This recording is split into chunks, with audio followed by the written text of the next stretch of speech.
Hi, Kim. Hello. Welcome. How are you? Good. How are you? I'm good.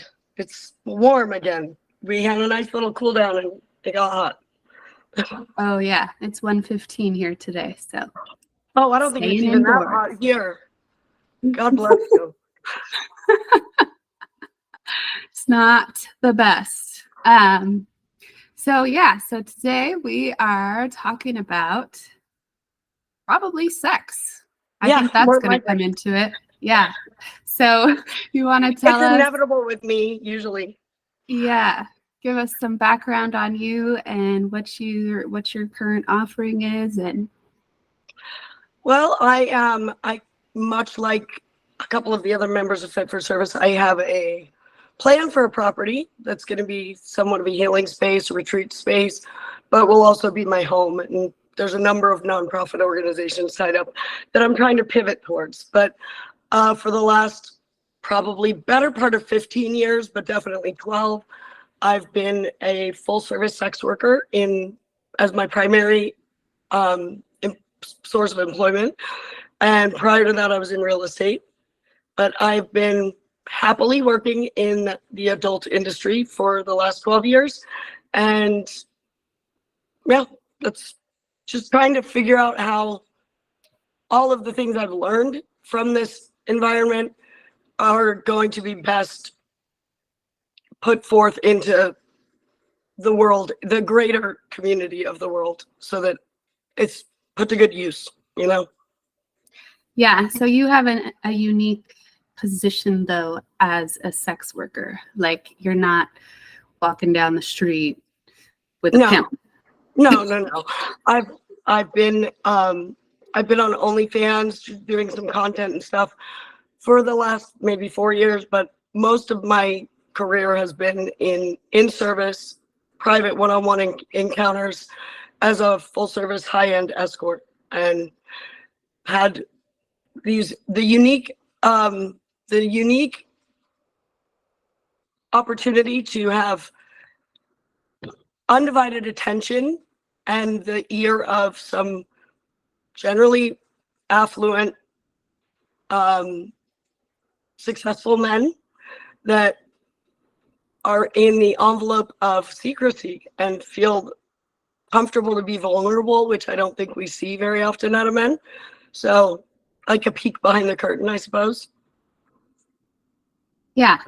And there's there's a measure of healing that goes into what you're doing with them. So that is like not ever talked about. When we talk about sex workers, we talk about them being like victims of some kind of incident. And so now they don't value themselves. And so now they're doing this because they're desperate or they have low self-esteem or whatever. So that's not the lens that you have, as far as I know.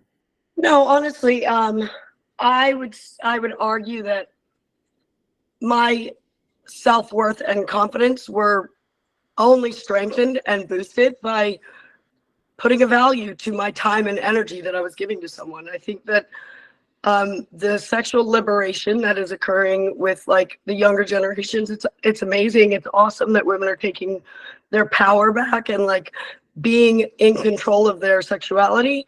But unfortunately, there's no the self-worth aspect is, I feel like, failing them a little bit because there's no structure in place. They don't have any boundaries around who's going to get access to them. And I would argue absolutely my self-esteem and self-worth was improved from sex work compared to where I was before, because inherently when you put a value on something and say this is what my time and energy is worth, you're going to treat it with a degree of respect that you weren't otherwise. So I don't know if you want to go there, but do you want to talk about kind of where you were before?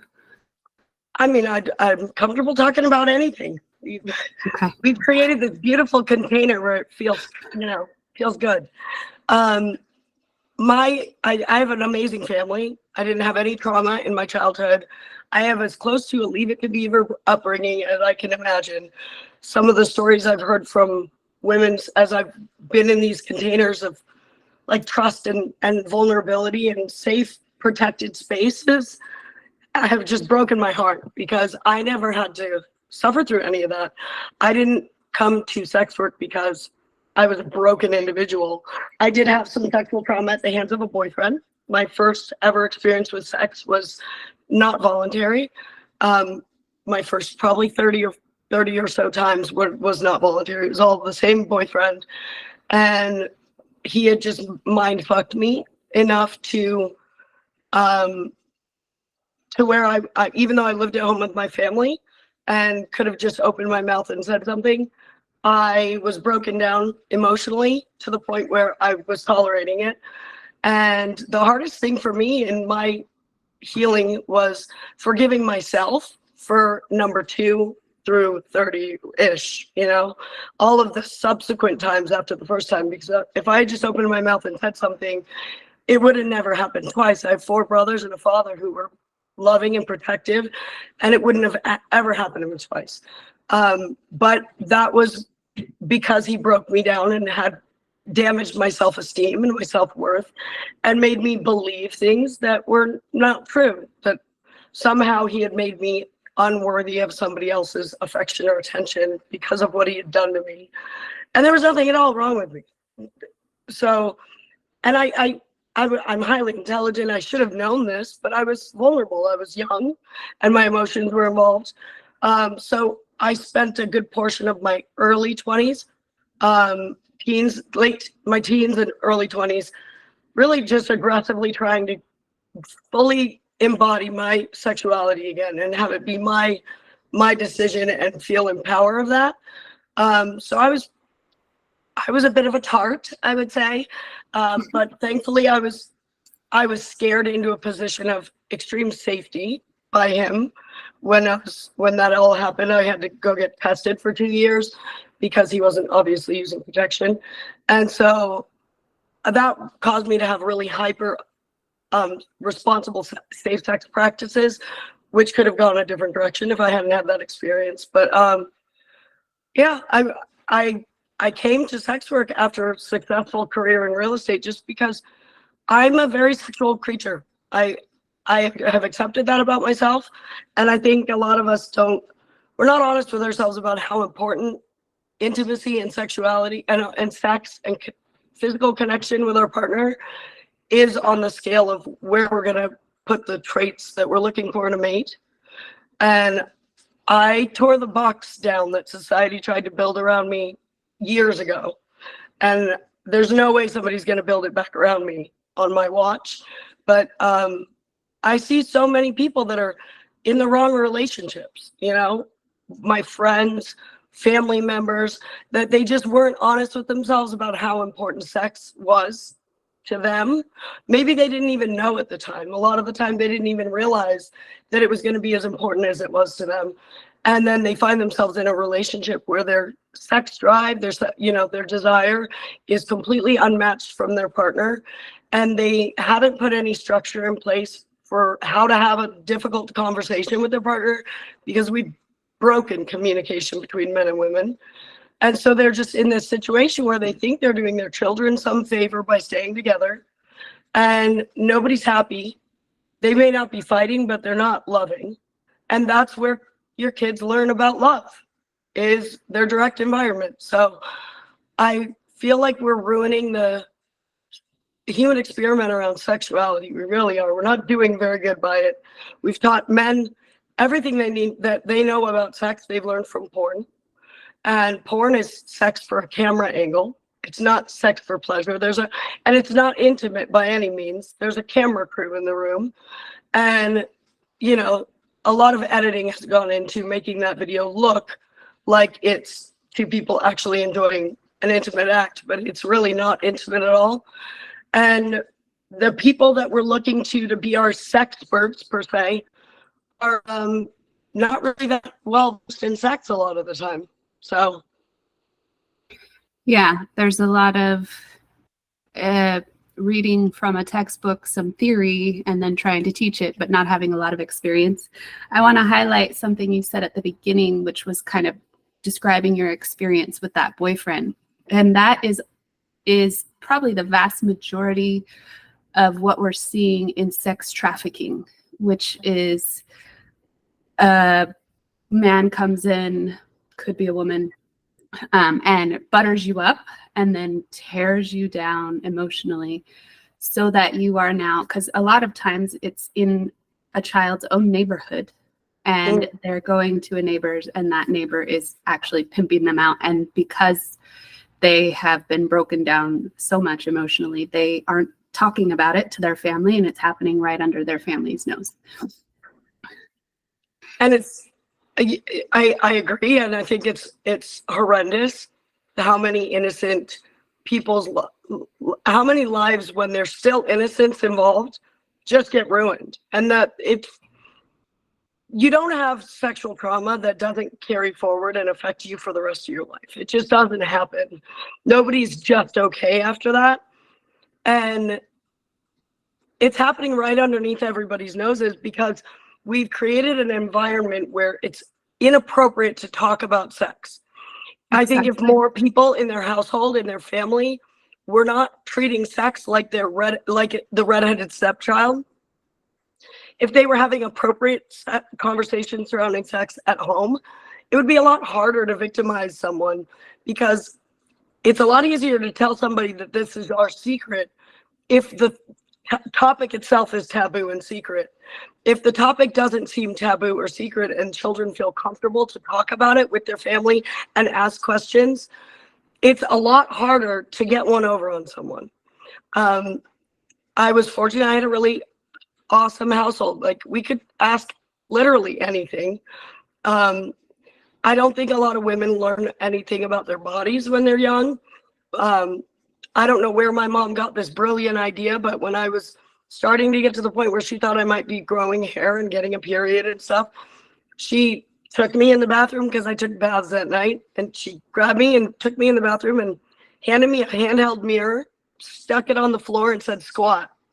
And I was like, "What?" And she said, "You need to be familiar with your body, because it's going to be changing, and you need to know what's normal and what's not. So if you have any questions, you can ask." But when I tell that to a lot of my girlfriends, they're like, "Oh my God, I wish somebody had told me." Like, I figured out about periods when I started bleeding all of a sudden, and I thought I was dying or something. We don't really have functional sex education in this country at all. And it's certainly not at the age we need to, because we've been putting steroids in all the food, and such that kids are getting their periods at like 10 years old. Yeah. That's been trending down steadily. Yes. Younger and younger, which means we need to be teaching them about their bodies way younger than we are. It shouldn't be happening in 6th grade. Right. And I think I've heard recently that kids in Europe are more likely to, that's a generalization that I don't want to make, but maybe a little more likely to speak to their parents about their sexual activity at a younger age. That's something I heard. Well, that makes sense. I mean, I've traveled quite a bit. I traveled a lot in my 20s. And I think a lot of that lent itself to where my sexuality ended up landing, which, I mean, I think is a very healthy place. I feel good about my sexuality. I don't think there's anything shameful about it. I haven't got any parts of my sexual desire that are in a dark corner. But you see topless beaches more in Europe, and you see there's just more like natural, healthy, organic sexuality, that little aspects of it that are on display in common culture. So it would make sense that a kid would feel comfortable talking to their parents about it, because they haven't made it such a taboo subject. Yeah, and I would say that religion has a lot to do with that. I think, the United States was settled by a lot of Puritans, Quakers, Protestants. Yeah. There were certainly Catholics and other religions, but that is where we get this idea that sex is shameful, needs to be a secret, is quiet. But we have to remember that humans are animals, just like animals, and we have bodies and we're not above the functioning of our body, not superior to it, nor should any of it be shameful, embarrassing. Yeah. We are extremely puritanistic here, and it's ridiculous. Like, if you think about how much of our history was mammalian versus how much of it has been socialized human, it's drastically different. Like, the majority of our entire existence on this earth, we were animals. And animals don't have language. Like, you can't say, there's no such thing as consent. Consent that doesn't exist in the animal kingdom. So we've come a long way. I think we fail to give ourselves credit for how much we've socialized ourselves in such a short period of time, but we still have a long way to go. Yeah, this is something you and I talked about, where you were saying, okay, humans have been around, I don't know, somewhere between, I think Neanderthals were like 200,000 years ago, where not too long ago, a few hundred years ago, possibly 2,000 years ago, being that we were animals, the male animal would just take the female animal and have sex with them. And we didn't have language. Like, I'm sure that instinctually our instincts were stronger. So you maybe knew what was going on once you find yourself pregnant. But you find yourself pregnant. I mean, if you, quote unquote, went into heat and were approached by a male and knocked up, you had nothing to explain that process to you. You were aggressively, brutally penetrated, usually. And then a few weeks later, you just started feeling different. And then you're growing another human, and now you're responsible for another life. There was no structure around that. That's how the animal kingdom works. We've got so many more tools in place to manage how human sexuality occurs, like the play between men and women, and we're not utilizing a quarter of what we've developed to communicate everything else. We're not using language, we're not using body language properly, apparently. Like, the number of times I've had, like, in my work environment, somebody saying, "Oh, it's so nice that you actually communicate what you like and what you don't like."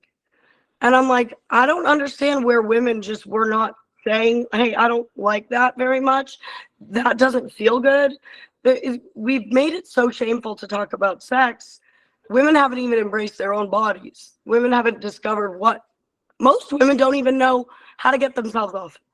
I would bet at least 50% of the women out there could not reliably give themselves an orgasm in 15 minutes every single time, because they don't even know their own roadmap.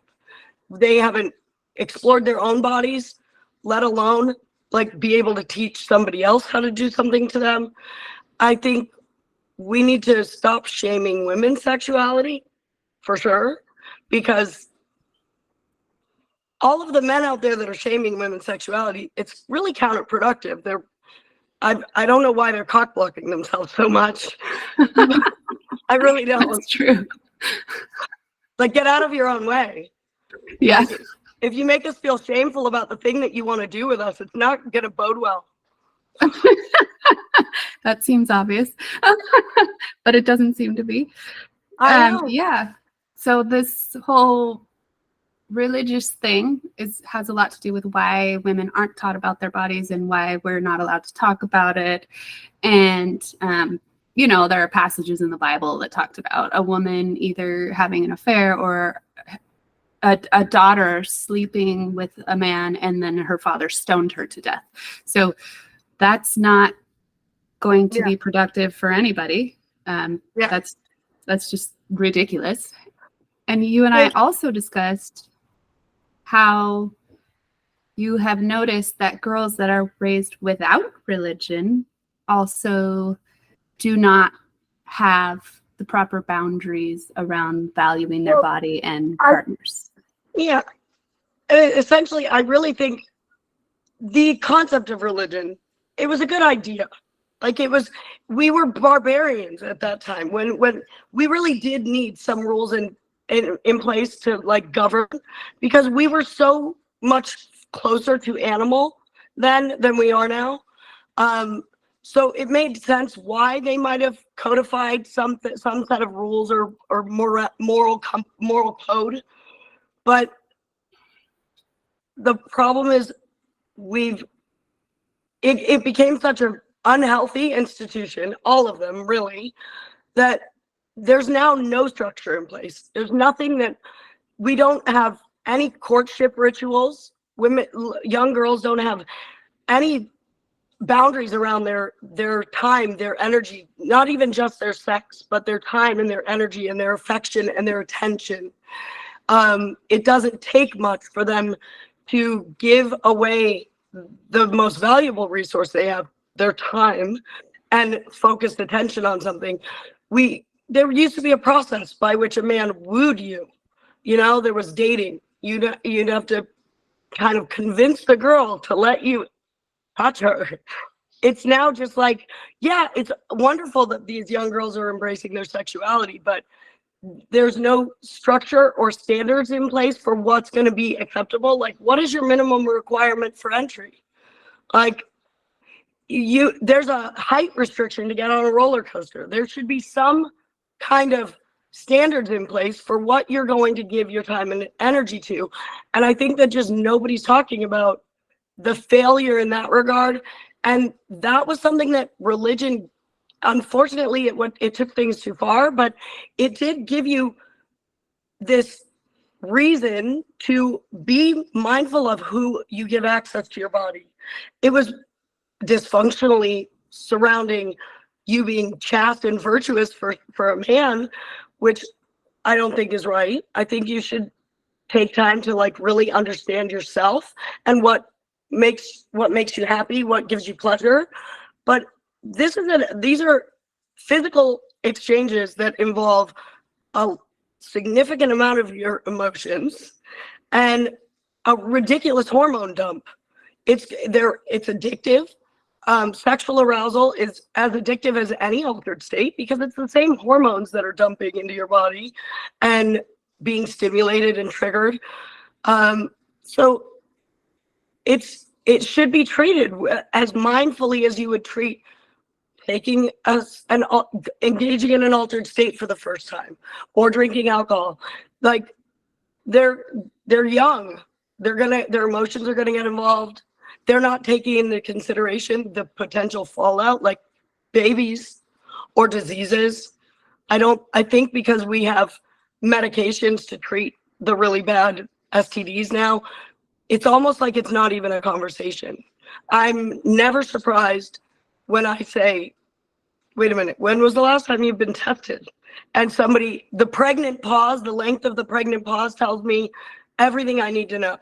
Like, if the pregnant pause is really long, there's a very good chance that person has never been tested for STDs.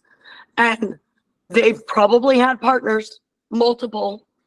I just don't think that we're approaching young people's sexuality at all correctly. And I don't think young people are approaching their intimacy, not just sex, but their intimacy. Who am I going to allow in to my emotions, to my feelings, so that I don't get hurt? Because let's face it, the goal of dating as a young person should be to find out what you like and don't like. And instead, we've created an environment where women think they need to keep their number low, so they don't want to date around.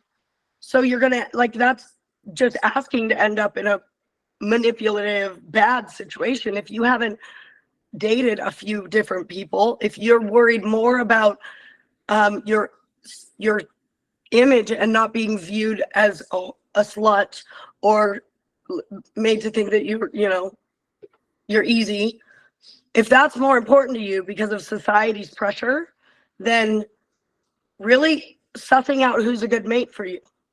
Like, what is a non-negotiable for you? What is something you're not willing to tolerate? And there's so many dysfunctional households. The parents, the relationship of the parents isn't a shining example of what a healthy relationship looks like. So where are they getting their example for what to model theirs after? They Right. really, I mean, I think that it's always better to have two loving, intimately connected, vibrant households rather than one married couple that are passing each other in the hallway and are just basically good roommates. Like, everyone has a right and a responsibility, I think, to think about their own happiness. We've got a mental health problem on this planet, and it's because everyone's more worried about what anybody's going to think of them than what they think of themselves. Yeah, absolutely. We're severely lacking self-love, and it has everything to do with shame culture and playing this role of this type of person so that your neighbors don't think you're weird or whatever. But we're all weird, and that's totally fine. And we need to know what we really want. Functioning through life without knowing what we actually want is a complete waste of the gift of life. I've been living my life, at least for the last probably 4 years for sure, but I think I was like somewhat embodying the concept before that. I want to show up as my most authentic self so that whoever comes into my life and is loving me is loving me. I don't want to put a projection out there and find that they don't like the real me as it unfolds over time is something that the people that I've invested my time and energy into don't love or don't like. So, I mean, I'll take all of she's not my speed, so that I can have the handful of genuine connections that you really want in life. But I think that, I mean, we've broken things for kids quite a bit. I mean, technology is amazing, but they're interacting with everybody through a screen. There's so many men that are so socially awkward because they've been engaged with technology, which is great, and maybe they're going to have a great career in technology, which seems to be where all the money is lately. But then they wake up from their screen and they want physical connection, they want intimacy with an actual human woman, and they have no idea how to interact with you. I call them projects, like my socially awkward little delicious gems that they want to interact with us appropriately, but they don't know how, because it's not just that they haven't been interacting with women, they haven't been interacting with anyone in person, face to face. We've created an environment where there's no consequences for the things you say online. You don't have to like socialize yourself by finding out that you're kind of an asshole, or you're really an unpleasant personality and maybe you should work that out. Like, it's broken. It really is broken. Communication is really important, and we're not doing enough of it. So speaking of intimacy, often, so, when you're dating, we say that the first year you have completely put on a mask where you're just trying to be whatever you think that person wants you to be. And then by the end of the second year, those masks have kind of disintegrated. You're starting to see the real person. And that's when people break up because we were lying. So, and you just wasted a year of your life. Yeah. Yeah. You're a year further down that timeline. Like childlessness in women is a problem. Listen, some people don't want to have them, but I know so many women that they haven't found their person. And if they are trying to do life in the order of operations that they want the partner before they're going to have the child, they've been on birth control and they don't have any children. And now you've got to wait for your hormones to reset when you go off birth control if you do meet the person. But like, every minute fucking counts. Like, let's not keep wasting our time dating the wrong people. But we've made it somehow shameful to be dating. I thought that's what the whole point of this was, like, but because sex does involve the possibility for things like diseases and children, rightfully so, yeah, you shouldn't be irresponsible with your body, just having unprotected sex with all your partners. But we've got solutions for that people are unfortunately not using, not talking about using. And like, I mean, you're just going to end up, I call it sending in your representative. Like, I have so many friends and I'm like, their relationship 3 months in is falling apart. And I'm like, yeah, Joe, because you're a workaholic and you sent in your representative who had all kinds of time to spend with her because you were so excited about it. But she was used to having you 4 nights a week for date night because it was new and it was enjoyable. But then eventually your work schedule demanded your attention and things leveled back out. And now she thinks that you're cheating, Mm, because we send in our representative instead of just showing up as a version of ourselves. My rule of thumb is if it's not something you can sustain reliably for 3 years, why are you going to lead with that? right. Like, the version of yourself that you put out into the dating environment should be something that is a representation of the person you're going to be in 3 years consistently, if you want it to work anyway. Right. If you aren't made of money, don't be leading with a bunch of expensive steakhouse dates. Maybe cook her Right. dinner at your house, learn a skill or two, find a meal that you can cook. But we're just not doing it right. There's every way we could possibly be failing ourselves, and we all want connection. Like, we're not meant to be solitary creatures. That's why we go crazy in solitary confinement. Right.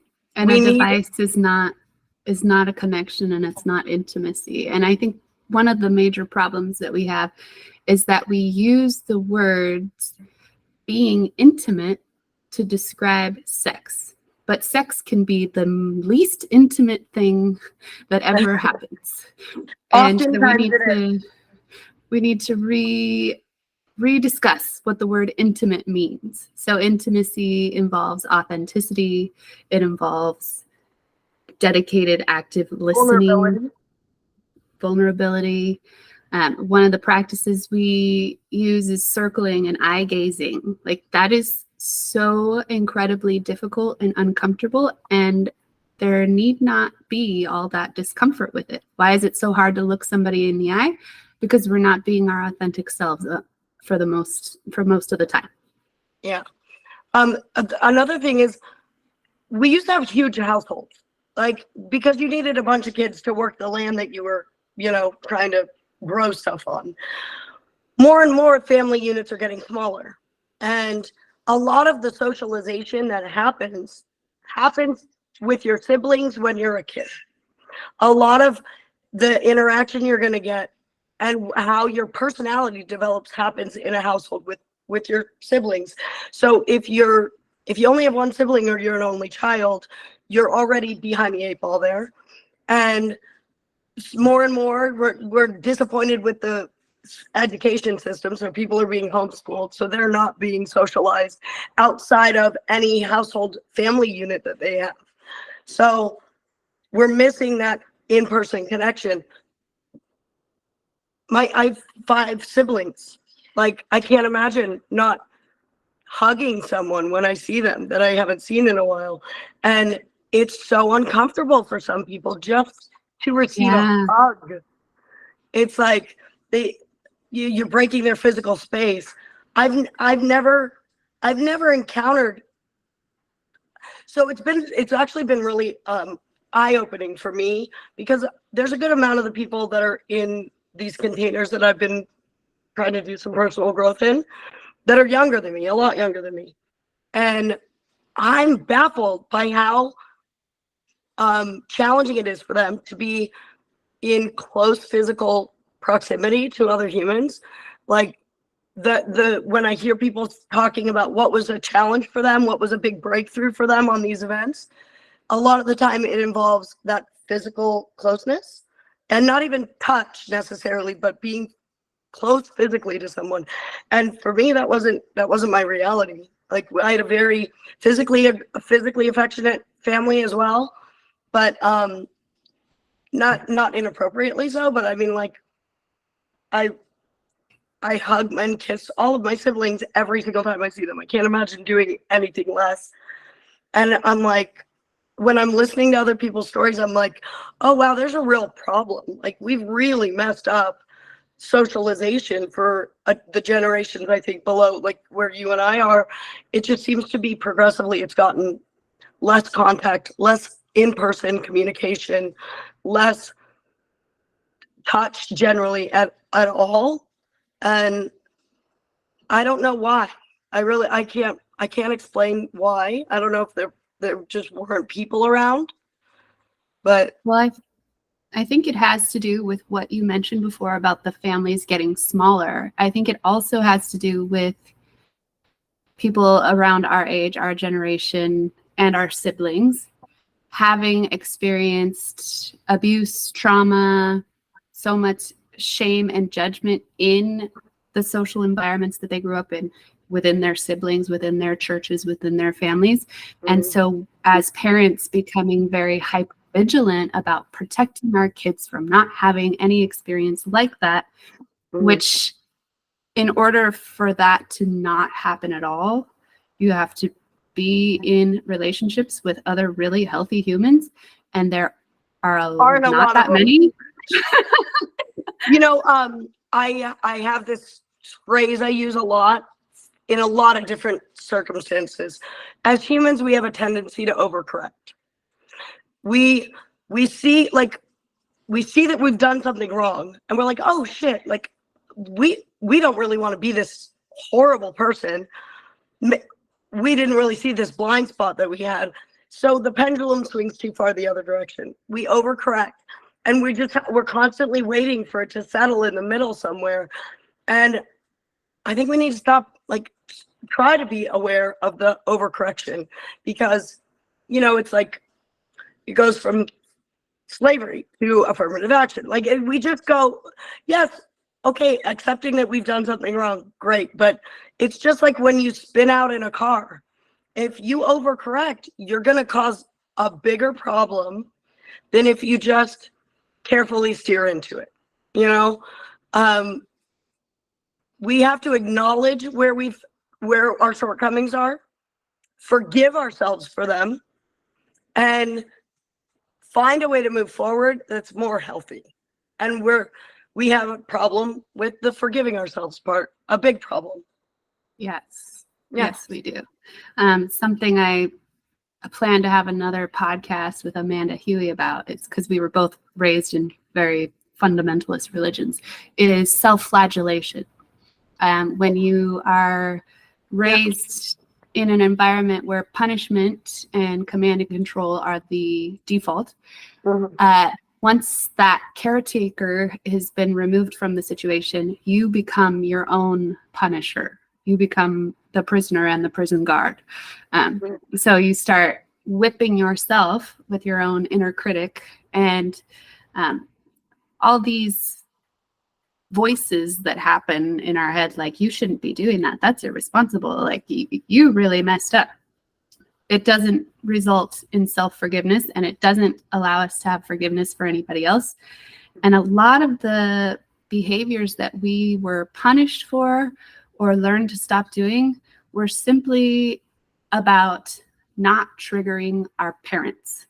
It wasn't necessarily that the behavior was really bad. It was more about, just don't, that behavior drives Steve nuts. Don't be so loud. Don't be. And so, like, there's a punishment that happens, and then it kind of takes us out of our true nature and teaches us that we're bad and that we're gross or shameful. And so learning to... My grandmother used to say, Kimmy, children are meant to be seen and not heard.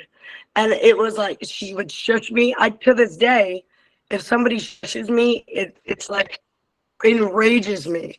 It's like one of the few things that's really triggering for me, because, like, my mom's family was very waspy, and then our household was not. So we were encouraged to have a voice. We all had a voice, and we were allowed to involve ourselves in adult conversations. Like we were allowed to be in the room. It wasn't like the kids, we were part of the family.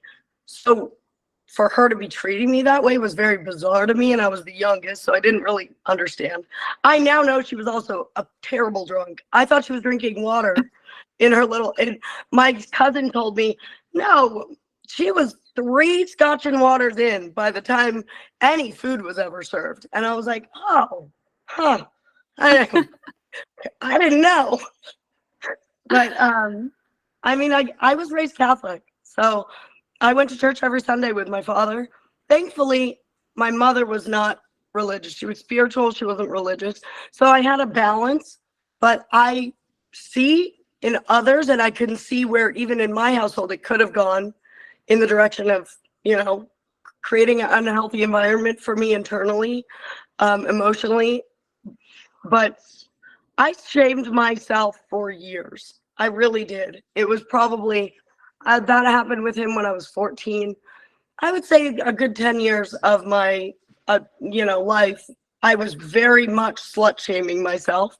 But the more I've embraced like who I am sexually, there was no sexual imagery on television when I was in elementary school, middle school. The first mention of sex that I ever saw or heard was talking about Kelly losing her virginity on 90210. And I was, I think, in middle school at the time. So it's not that I had any sexual imagery to pull from.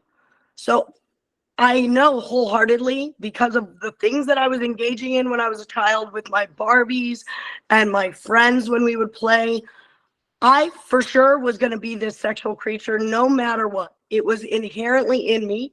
It had nothing to do with my environment. It had nothing to do with being stimulated by a television. There was no stimulation. I didn't walk in on my parents having sex. There was never any abuse, like sexual abuse or misconduct that I ever saw. And I had Barbie and Ken having full-on orgies in my Barbie dream house. And I have no idea where I got that imagery from. It was inherently already there. So I can't continue shaming myself for something that is just inherently in my DNA. It was going to be this person.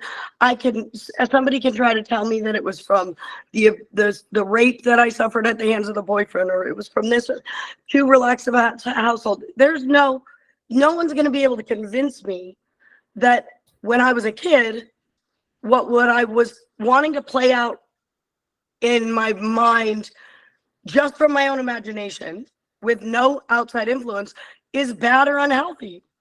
There's nothing inappropriate about it. So it was a little bit easier as I got older, and I realized, and I started having like memories of like, wow, like really, there was a show called Pen 15. It's like penis if you look at a calculator, right? It was a syndicated network show.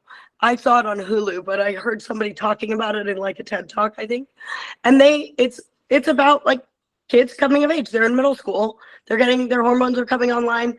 And it wasn't until I was watching the hormonal issue or episode of that show where like the girls are like speed bagging their bean in the bathroom stall in the middle school, and the boys are just, going ham on their stuff. And I was like, huh. And I started to like think back on my earlier, before him, sexuality, before it was sex, when it was just me feeling my body coming online with hormones changing and stuff. And I was like, oh, wow. I mean, I was playing out some very sexual scenarios in my mind with my dolls or whatever when I had no imagery to teach me that. So this was organically in my brain. It was in my cellular DNA, and there's nothing inappropriate about it. And that was kind of like the catalyst for me going, oh, okay. So this isn't, I'm not this way because of anything that happened to me or anything that was done to me. I'm just this way. So I was able to stop slut shaming myself because of that. But it's not like everyone's story is different. It's everyone's just got to do that spelunking throughout their inner self themselves. There's nobody else that can do it for us. We have to find out we don't like something by trying it maybe 3 or 4 times and going, yeah, that's definitely not for me. But we've let society, we've let people we are never going to allow into our bedroom tell us what we're doing in our bedroom. It's asinine. Yeah. They're not It is. there. Who cares? Right. And you also mentioned the phrase losing her virginity about Kelly.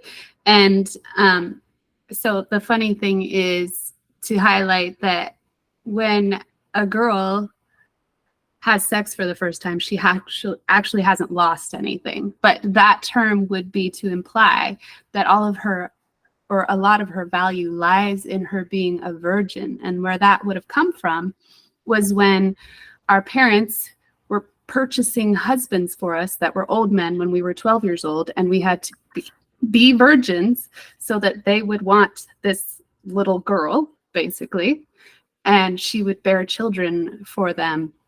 And so there was a monetary exchange from the beginning when it came to sex, and they were purchasing titles, but they were purchasing a husband. Yeah. Well, they were purchasing a wife. They were Well, the girl's family would pay the dowry. So they would pay the man to marry this girl. And then because at the time, women were not, society didn't allow for women to do any physical labor, and a lot of the jobs were physical labor. So she was a dependent. She was going to be a dependent because there was no place for her to earn a living and support herself in society. So the only way for her to have any value was if she was a desirable thing for somebody, for a man. And so they had to keep her chaste and virtuous. But I listen to a lot of Esther Perel, and marriage was a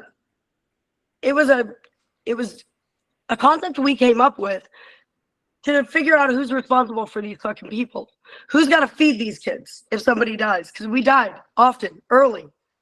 Mm-hmm. There's offspring that are now dependents of the state if we can't determine who's responsible for them. And it was an imposition on women, but men were allowed to to conduct themselves business as usual. And we were supposed to be monogamous. Monogamous was not a concept that men ever had to impose upon themselves. It was only for us. So yeah, I mean, I say it again, we've messed up the human experiment surrounding sexuality. We've created an environment where women are embarrassed or shameful about their bodies. They don't understand at all what they like, what feels good to their body, or what they desire, because a lot of the time they feel like their desires are shameful, so they put that into a dark corner. And then we've taken every product under the sun and sold it to men using sexual innuendo or overt sexual references. And then these are the two beings that we've created that are supposed to be procreating and making more humans. And we're like, yeah, this will work. Figure this out. Fix this broken, unbalanced equation I just gave you. Yeah. And then to get the compliance out of women back in that time, the shame around you're a burden, and the fact that you have children, can get pregnant and have children, that's a burden, although it is how we expand the population. It is how life comes about, and it is how we had laborers to work in our fields. So it was a very clever little trick, but for women to stick with it and stay and be monogamous, they needed to instill that shame. Hey, we had matriarchal societies at one point, and I just think we were tired, and we were like, let's just see what they do with it for a while. We need to sleep in shifts from now on. This just never needs to happen again. Yeah. A balance between patriarch and matriarch would be much more ideal than having one side have all the power.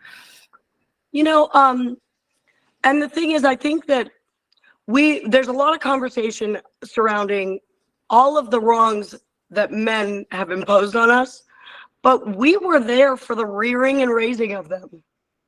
Yeah. We were there, and we have a cross to bear in this whole equation. Maybe broken home, we had to work 3 jobs and weren't there to parent. There's any number of reasons, but we were there, and we were not involved enough in how our sons were being socialized, raised, and educated. And so we have a responsibility in this environment that we now are not happy with. But there's a lot of, the thing that I see most is, I don't think women understand just what rejection does to their partner. Like, I don't think that women understand that men, if you just let them pick you, it's the most beautiful thing in the world. Like, there's almost nothing you can do to fuck it up. When a man has picked you, when a man loves you, and I'm taking her to my cave, that one's mine, and I'm going to do everything to protect it. They will continue to do everything to protect it. So often I hear from my clients, like, they've 5-10 years with no intimacy with their partner, and they just feel rejected. They feel like and they continue.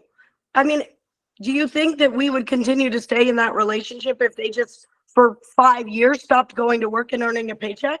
No. Like, they've gone day after day and gone to the job that they probably don't like, or maybe they do, but a lot of the times they don't. It's a paycheck. And they do the thing that they don't like doing day after day after day after day, to put food on the table, to provide for their family, and honor the person that they made that promise to.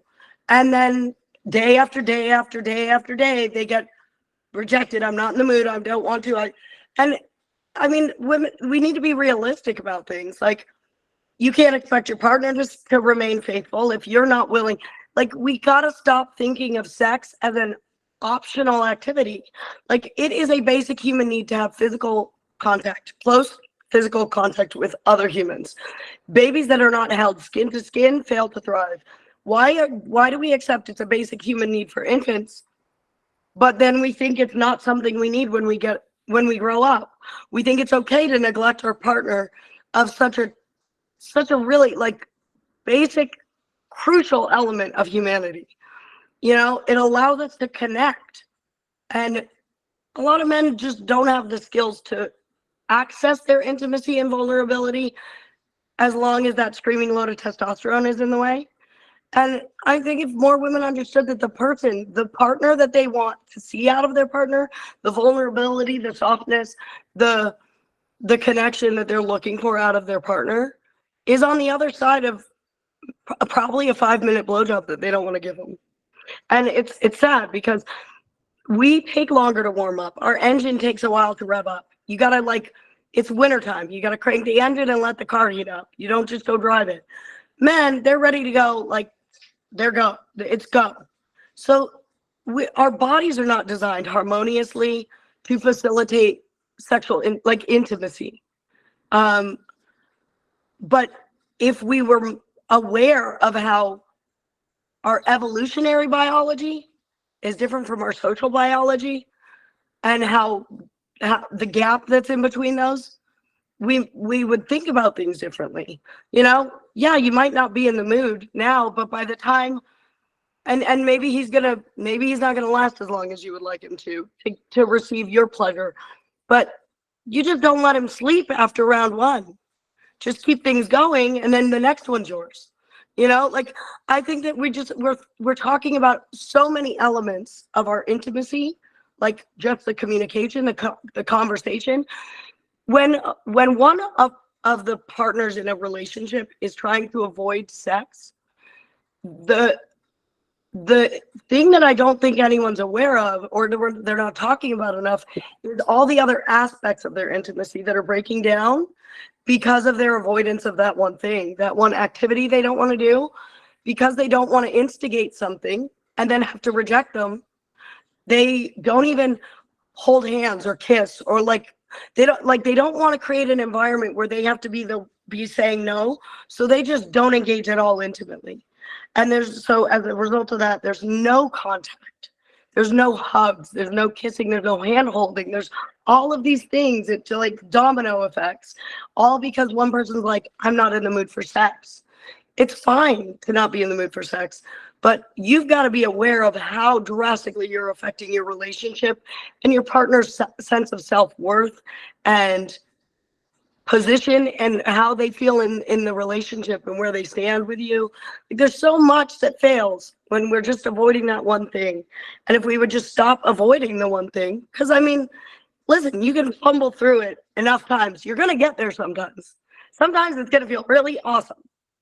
It's better if you can ensure you're going to get there every time, because then you're going to want to do it more frequently.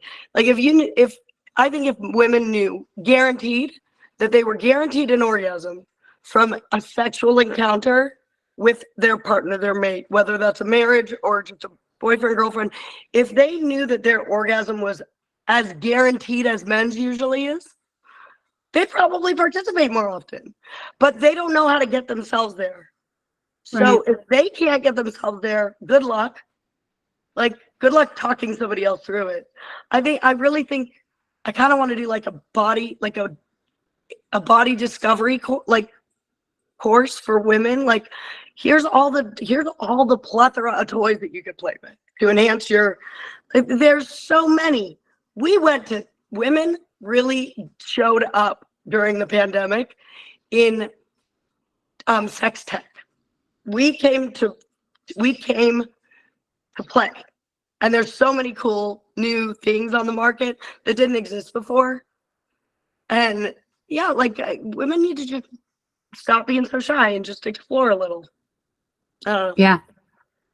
Getting to know our bodies, not feeling ashamed to explore them, choosing a partner based on actual attraction and things in common rather than what job he has and how he looks in society. Listen, the statistics we're earning, like, we're outperforming them. There was so many more, the larger percentage of women in college getting advanced degrees. We're educating and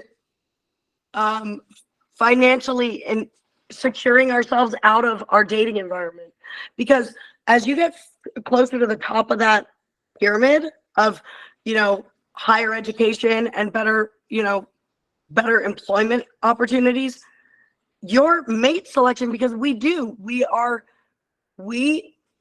are socially conditioned to choose our mates based on financial security and education and earning opportunity, and that's not going to go away overnight.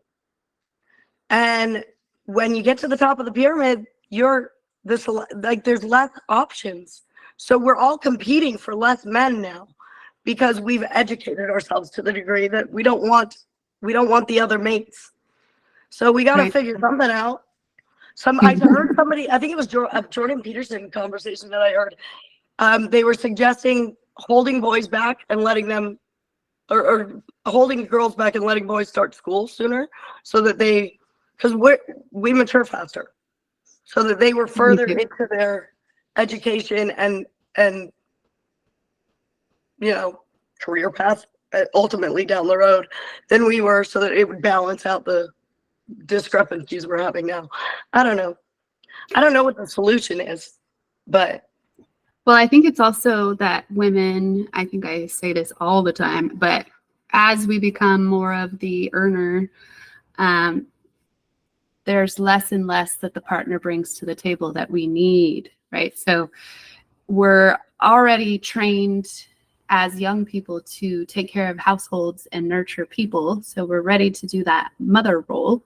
And then we're out there getting educated, and now we're the career person. And then we get home and we do all of the other stuff. And the guy's over here, he went to work and he came home and he's just hanging out.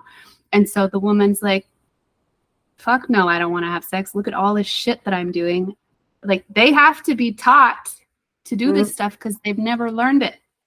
And And then they need to take the initiative to actually do some of it without being nagged, without calling her a nag, things like that. So it does get really hard to date as a woman becomes more educated. And it's also, I would say that we cannot say as women, like when we talk about patriarchy, that there were no women involved in making those decisions about empire, because there were women that had agendas just like the men, and had a scarcity mindset and wanted to be greedy. That was not only men, that was people. There were certain people that started that stuff. And the thing is, what we're not talking about in this what we haven't mentioned yet with regards to this part of the problem is the way testosterone functions. Like, I don't think we're not talking enough about how different our hormone composition causes, how it presents differently for us in so many ways, and how thoroughly connected it is through so many systems of our body.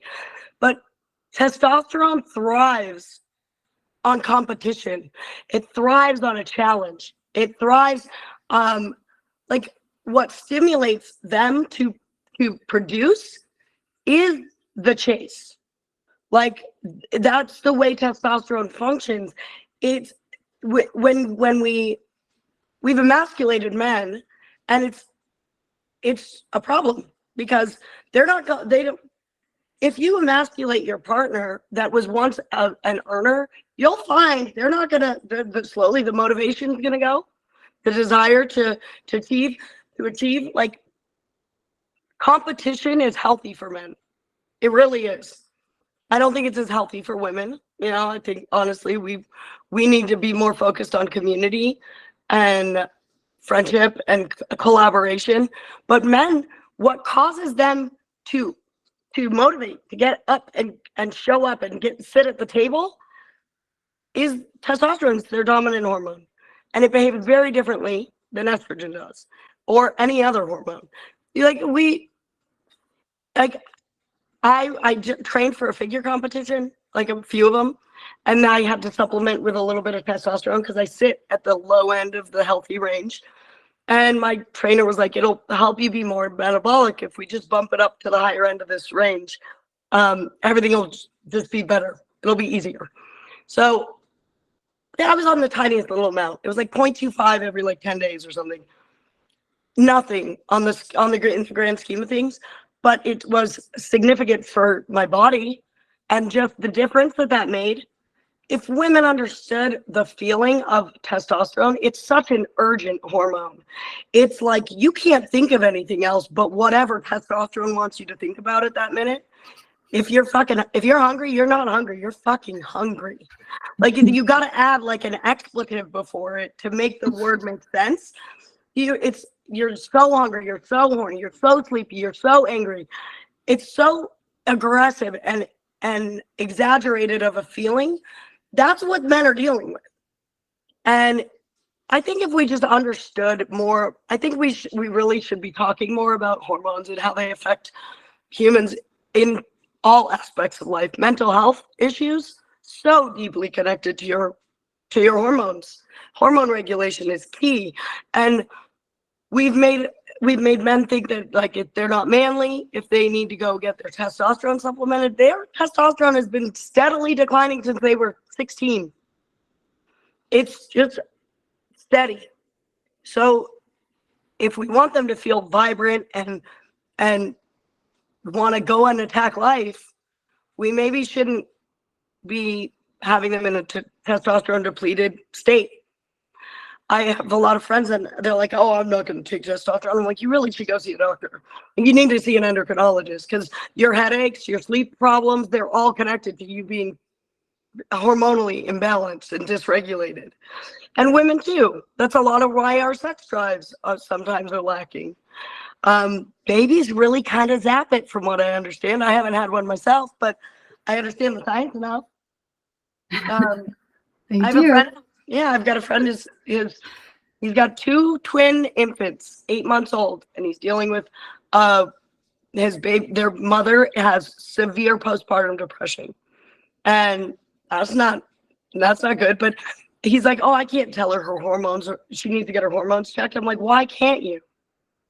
Why is this a problem to talk about? Why is anything related to our health something that we would not want to talk about? Because we've been trained that means we're defective to just even talk about it, which is where we're not doing well.